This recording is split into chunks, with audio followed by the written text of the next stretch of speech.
Welcome. In this video, we're talking about the beginnings of Kali. So the main objectives for this is we're going to talk about the background and history of Kali. We're going to have a high-level understanding of what Linux is, and we're going to leave with the understanding of the flexibility that both Linux and Kali bring to the table.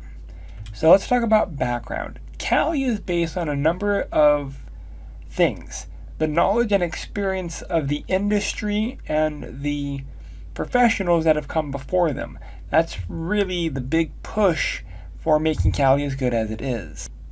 During all of the project lifetime, there has been only a few different developers, so the core team has always been very small, and as a result, Kali has been years in the making. So the first project was called Wabik, and that moved into Wax, which moved into Backtrack, and Backtrack eventually became Kali. And the important part here is understanding that the base OS based off of Wabik was August 2004, and that was based off of Knix. WalkX was in July 2005, and that was based on Slack. Backtrack was created in the May 2006, and that was based off of Slackware Live CD version 10.2. Backtrack eventually stayed in the mainstream for multiple years, over 7 years, and Backtrack eventually became Kali.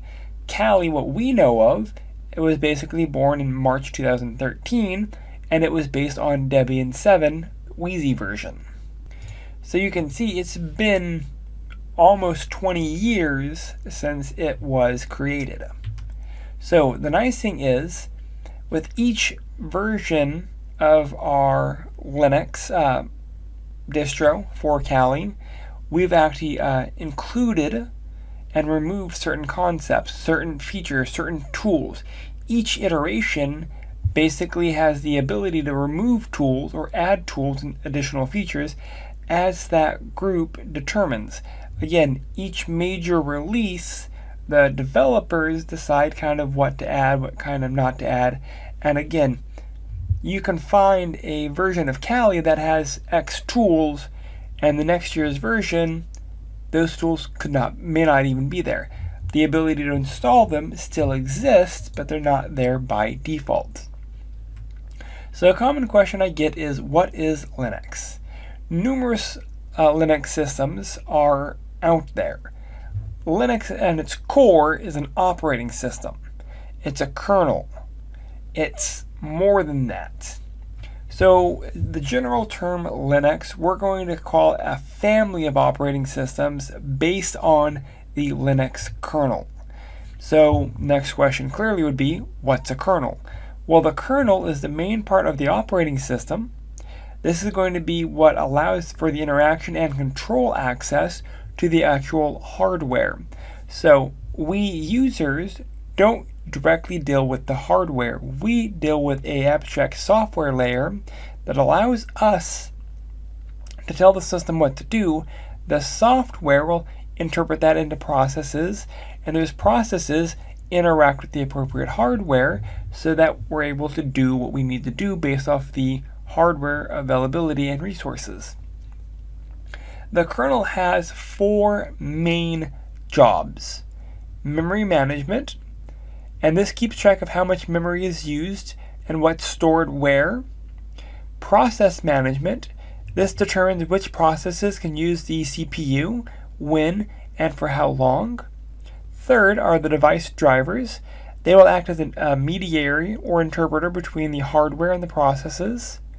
And lastly is the system calls and security. This area receives requests for services from the processes.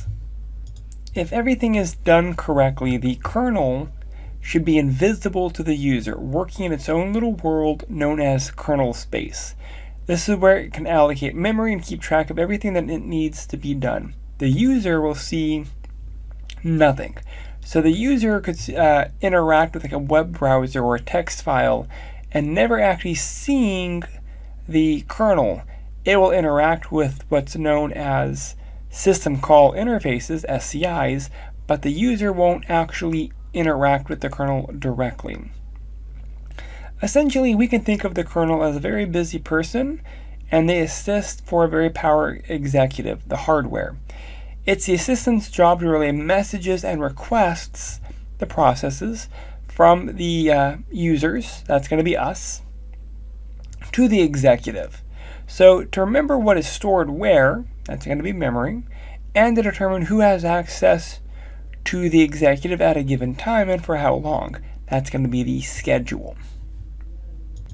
So how can we get Linux installed? Well, we can do a full installation, we can do a live boot, we can do a VM that's already pre-configured, and that's actually what we're going to be doing in this course. Is we're going to be downloading Kali from Offensive Security. They already have the VM fully configured, and that's going to be our option.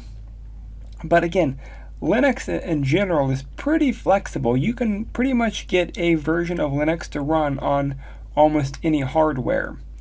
Again, some of the more feature-rich versions of Linux will need more resources, so you cannot install all versions of Linux on every type of hardware, but normally you can get a distro of Linux to work on most hardware.